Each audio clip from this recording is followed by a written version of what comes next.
আজকে সন্ধ্যায় বাচ্চাদের জন্য রান্না করছি সুপি লুডুস।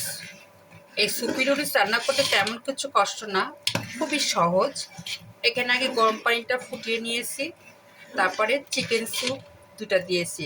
আমি দুটা দিয়েছি এইটাই কারণ আমাদের আজকে একটু রান্নাটা মানে স্যুপগুলো একটু বেশি, আমরা মানুষ সংখ্যা বেশি 5 জন, এজন্য আমি একটু বেশি দিয়েছি। এজন্য আমার দুটা স্যুপ লাগছে। তার সঙ্গে তেমন কিছু দেওয়া হয়নি, শুধু হালকা লবণ দিয়েছি, আর তার সঙ্গে আরেকটু দিয়েছি চিলি ফ্লেক্স। এইটা দিয়ে আমি এই স্যুপটা রেডি করলাম। আর একটু দিয়েছি এই নুডলসের মশলা। এই মশলা সব কিছু দিয়ে আমি আগে এই স্যুপটা একটু তৈরি করে নিলাম। দেখুন সুন্দর করে আমি মানে জাল দিচ্ছি। আর মশলা নুডলসের মশলাটাও দিয়ে দিয়েছি।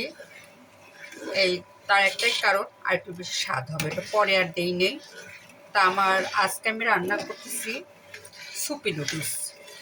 আর এই সুপি নুডলসটা আমার বাচ্চারা খুব পছন্দ করে, দুই বাচ্চাই পছন্দ করে, আমিও পছন্দ করি। এই জন্য ভাবলাম যে আজকে আর অন্য কিছু শুকনো নুডলস করবো না, একটু সুপি নুডলস করি। তেমন কিছু না, এই সুপি নুডলসের এই দেখুন সুন্দর বয়েল হচ্ছে স্যুপ আকারে। এখন আমি নুডলসটা দিয়ে দিব।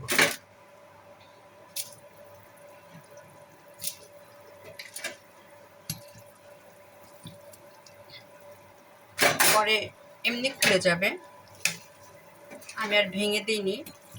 পরে সিদ্ধ হলে এমনি নরমে ভেঙে যাবে আর খুলে যাবে, আলাদা হয়ে যাবে। আর এই সুপি নুডলসটা স্বাস্থ্যের জন্য ভালো, কারণ স্যুপ না খেয়ে একটু স্যুপ জাতীয় খাবার খেলে শরীরটা ভালো থাকবে, এনার্জি আসবে। আর এখানে আমি দিয়েছি চিকেন স্যুপটা, লেগেছে 2 প্যাকেট। ওই যে আমরা আজকের লোক সংখ্যা বেশি, যার ফলে আমি একটু বেশি তৈরি করতেছি। আমরা 5 জন, এই 5 জনে আমরা বিকালে আজকে সন্ধ্যা আমরা করব। এই দেখুন সুন্দর ভেঙে যাচ্ছে, যেটা কিচ্ছু করতে হবে না, শুধু স্যুপের আকার একটু হবে, ভেঙে টেঙে নরম হয়ে যাবে, মিশ্রণটা মিলে যাবে। জাস্ট রুস্ট হবে স্যুপের। সুপি লুডুস হয়ে গেছে রান্না করা। এই দেখো, যেহেতু অবশ্যই স্যুপ থাকতে হবে, সুপি লুডুস মানে স্যুপ দিয়ে তৈরি করা। এখন আমি মানে পরিবেশন করব, ডাইনিংয়ে নিয়ে যাই। এই দেখুন ঠিক এইভাবে রান্না করে রাখতে হবে, এটা সুপি লুডুস। আর আমার বাচ্চারা এটা খুব পছন্দ করে। আমি এখন পরিবেশন করব। সুপি লুডুস পরিবেশন করা হয়ে গেল।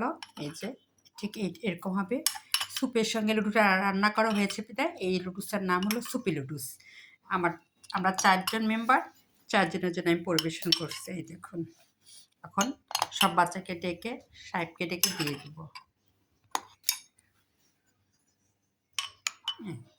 আজকে বিকালকার নাস্তা আমার বা সন্ধ্যার নাস্তা আমার সুপি লুডুস, তার সঙ্গে থাকবে চা। চা আমাদের বাসায় থাকবেই থাকবে, আর নাস্তা হতেই হবে, বাচ্চাদের নাস্তা দিতেই হবে। এই জন্য প্রতিদিন আমি হালকা একটু নাস্তা রেডি করি, চিন্তা করে রেখে দিই কালকে কী বানাবো নাস্তা। আজকে চিন্তা করেছিলাম আমি সুপি লুডুস তৈরি করব, এই জন্য করেছি এবং বাচ্চাদের এখন পরিবেশন করব। এখানেই রাখলাম, আল্লাহ হাফেজ।